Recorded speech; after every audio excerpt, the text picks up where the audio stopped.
Where does all the mathematics we know start from? Answering this question would require probably lots of years, but let's see how a man who lived in the 5th century before Christ, Euclid, changed the world with his fifth postulate and actually gave the birth, possibly, to all the modern mathematics. So, this Greek mathematician introduced the axiomatic method, axiomatic deductive method. He gave some simple statements, which were called postulates. He gave 5 of them to describe the geometry we usually study in our early years at school. And starting from these postulates, which were possibly taken by the observation of nature or the common sense or whatever they were taken from, on them it's based most of the things that we're going to see in number theory, in calculus, in geometry. So one point of these videos will always be the independence of mathematics from nature, the independence of mathematics from the external world. Mathematics is a construction that we did in our own brains and that is going on itself. Ain't it beautiful? Anyway, Euclid gave first the concepts of some primitive geometrical objects like the point, and we all have an idea of what it is, the straight line and the plane. And the space, actually, the 3D space, which is the space that most intuitively we live in, we'll mostly call planes pi, and the plane. These are geometrical objects that have no definition in current mathematics. They have no definition because if we try to define them, as Euclid tried to do, actually, for example, he defined the point as the point is what has no parts. But what does actually this definition mean? Well, as Proclus, a Greek philosopher, said, nothing. Nothing. This definition doesn't define, Proclus used to say. Well, these mathematical objects, according to modern mathematics, have no definition. But starting from this, we're going to give a system of axioms that is going to help us introducing the greatness of the fifth postulate of Euclid and its importance. So let's actually start with the with our first axioms. So axiom: Euclid's 5, we can say 5 postulates. What does the first postulate stand? The first postulate stands that between two given points, or let's say on two given points, A and B, for example, it is possible to draw one and only one straight line that passes onto them. Well, actually, this is probably based on common sense, because if we have a point A and a point B, how many straight lines can we make pass through these 2 points? Well, just one in Euclidean geometry. But we could invent a mathematical theory in which this wasn't true and will still have consequences. But in the mathematics, we're going to see mostly this is true. So in the Euclidean geometry, this is true. And the second postulate states that it is possible to extend a line segment, and a line segment is this object, just the finite line piece that stays from point A to point B. It is possible to extend a line segment indefinitely, which means possibly to the infinity, on a straight line.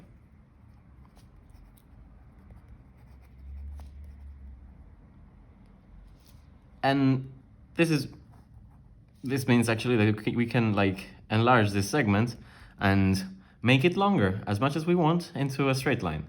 Third postulate of Euclid. Given a point, which we will call center,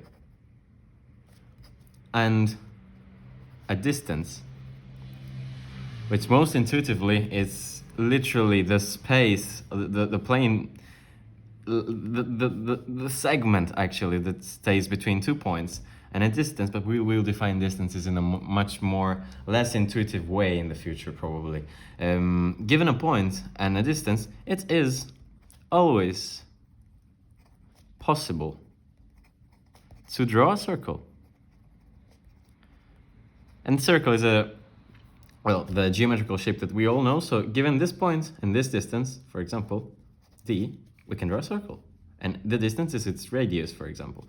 So let's take this point, distance, circle. This point, C, center, this distance, circle. And circle is the geometrical place, let's say the geometrical object in which defined as all the points that have the same distance from a given point, which is called center. But all of you probably know this already. Fourth postulate. All the right angles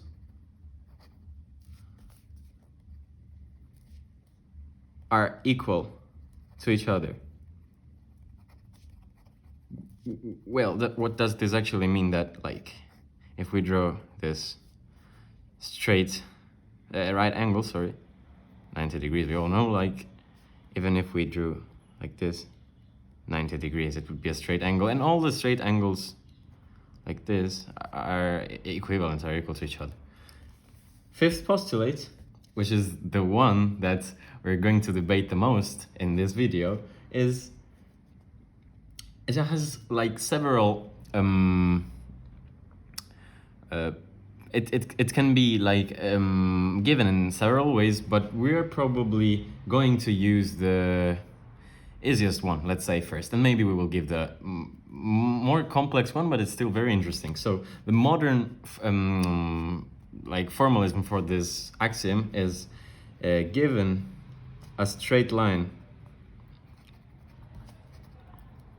and a point external to it, it is, so a straight line R, we'll call with this kind of letters, usually straight lines, R, and a point external to it, point P. It is possible to draw one and only one straight line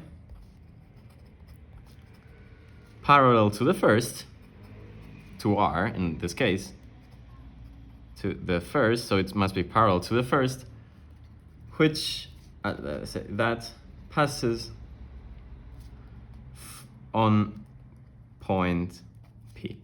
So what does this mean? That there is only one possibility to draw a line that is parallel to this one, and parallel means that it keeps always the same distance, d, between the two lines, so that they don't have a point in which they encounter each other.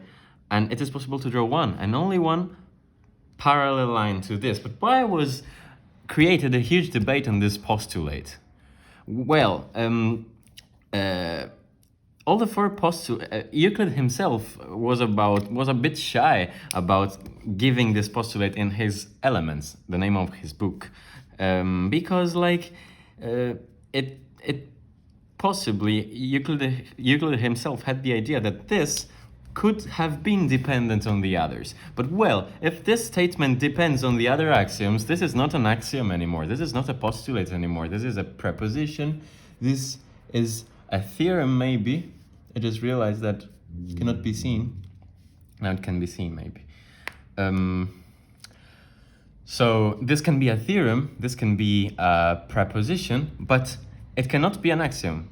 But what if this was an axiom? And how can we discover? Well, a huge debate has been open on this for lots and lots of centuries. It was actually ended only in the early 20th century and in the last years of the 19th century.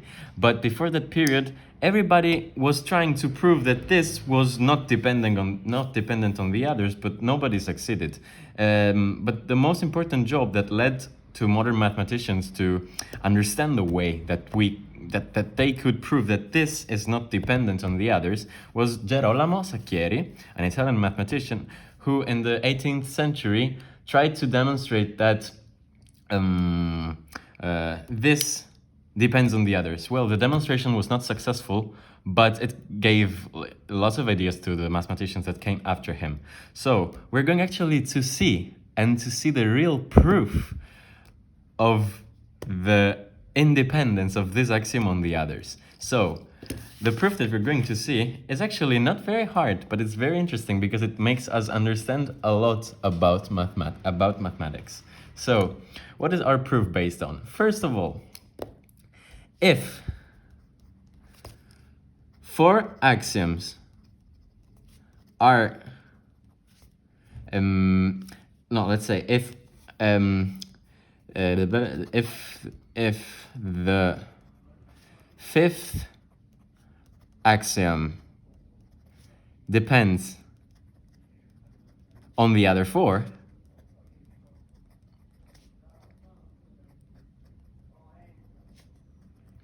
well, then it follows that if we create a theory in which we give the negation, so we say it's not true the fifth postulate of the fifth, we are going to use V as Roman number, postulate. So if we create a theory in which we gave the negation of the fifth postulate, the theory would be, sorry for the writing, incoherent.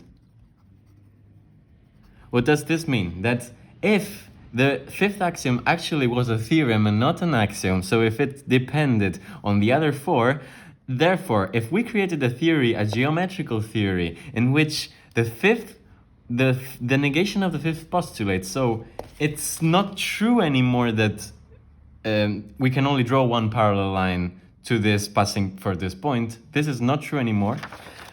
If we created a theory like this, if the fifth was dependent on the others, this theory would make no sense. It would be incoherent, it would be inconsistent. On the other side, well, if the fifth axiom didn't depend on the other 4, so if it was independent, if we created a theory in which we gave the negation of the fifth postulate, the theory would be coherent, consistent. So if it actually didn't depend on the others, the theory that we created this way, it would be consistent. And we will prove that a theory created in this way is actually consistent. How? We will give some new definition. These geometrical theories are called non-Euclidean geometries. And they were first introduced by Lobachevsky, Klein, and we're going to see Klein's model, Bernhard Riemann. But Klein's model is probably the most intuitive and the most simple to give our demonstration. So we can actually state a theorem.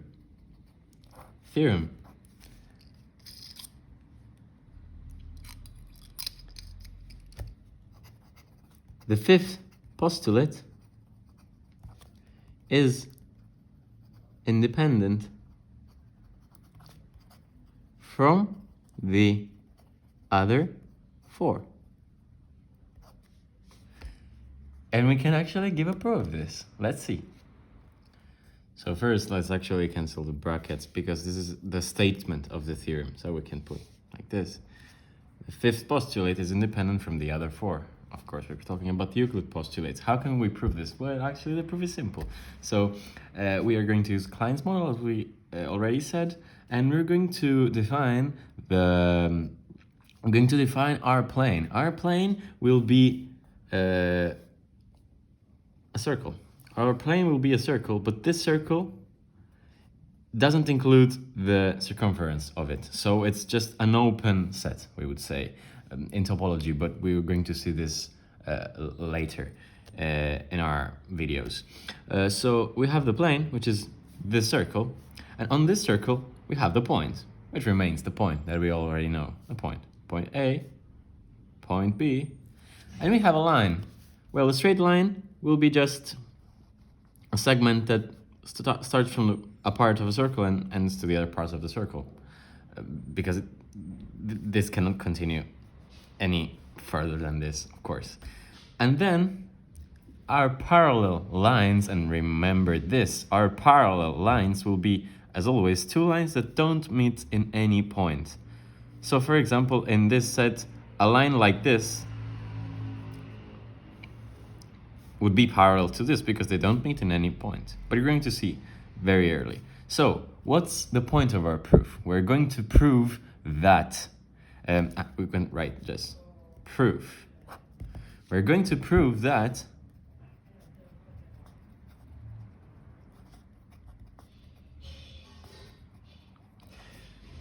it is possible to create a geometric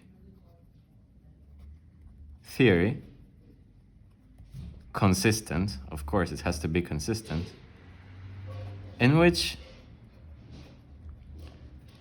the first four postulates,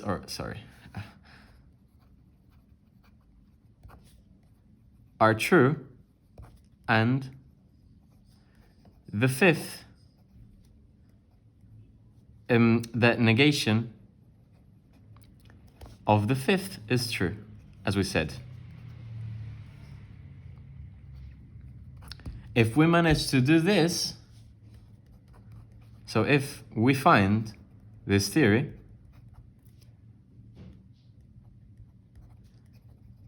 the fifth postulate does not depend on the others, because it wouldn't be a consequence of the first four if its negation can still be true.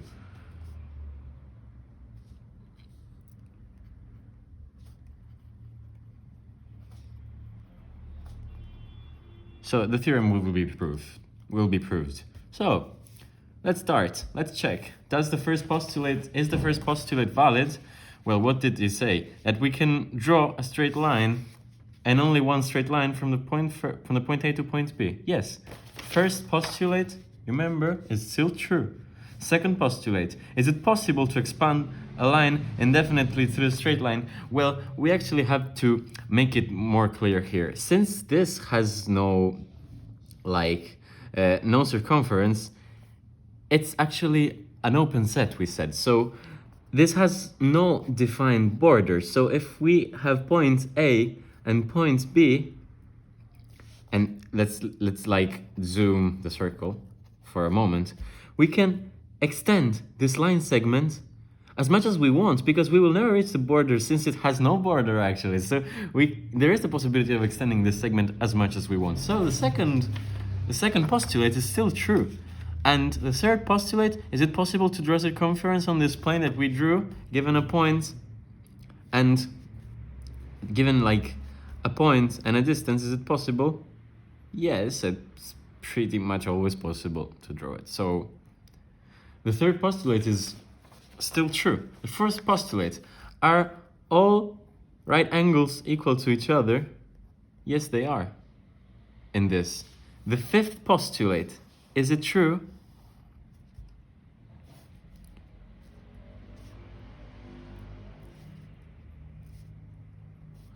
So we have this line, and we have a point external to this line. Is the fifth postulate, is the negation of the fifth postulate true? Well, how many lines can we draw that pass through the point and are parallel to this? 1, 2, 3, 4, sorry for the line. Well, actually, an infinite number of lines, because they will never touch this one. So the fifth postulate, actually the negation of fifth postulate in this theory is true. Did all the other 4 axioms bring us to say that this is inconsistent? No, actually, all the other axioms didn't play any role on our negation of the 5th postulate. So, actually, yes, we have created a theory in which all of our postulates, first 4, are true. The negation of the 5th is true, and this theory is still consistent. And therefore, our theorem is proved.